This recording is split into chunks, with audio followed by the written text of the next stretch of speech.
видео. Повтарям, това не е видео. Ние излъчваме от 2999 година. Ние сме Spider Domain.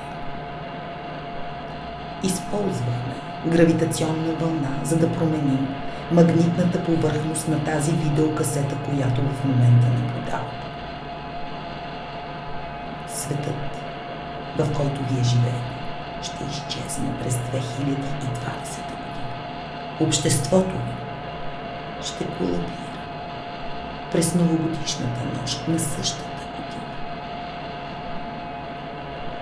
Но този процес може да бъде спрян. И вие може да помогнете за това. Този човек живее във вашето време и трябва да бъде терминиран. Ние вече се опитахме да го унищожим чрез имплантация в мозъка му на видеодом. Но неговия изключителен интелект унищожи силата на импланта. Този човек демонстрира опера на целия свят, никога не видяна. Той предприе самолечение на рака си, което ще бъде използвано за разработване на серум срещу рак.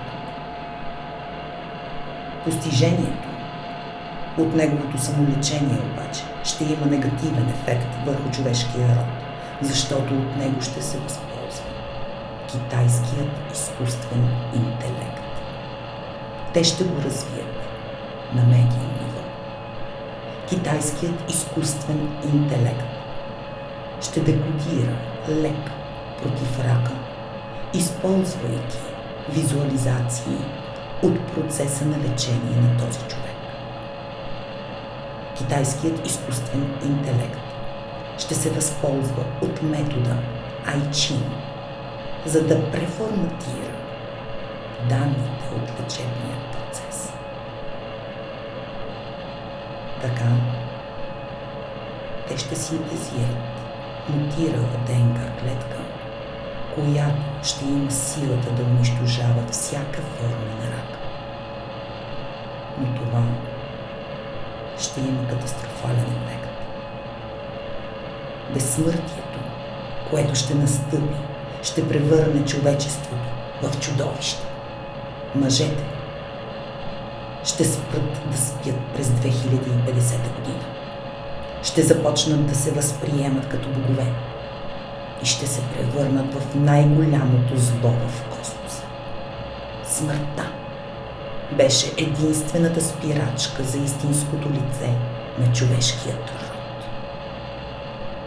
И така, имате две възможности.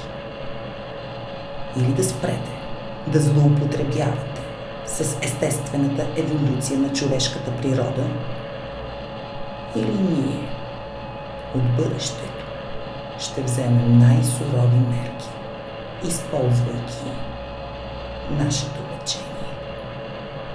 Наш екип вече е изпратен във вашето време, за да ви проследи.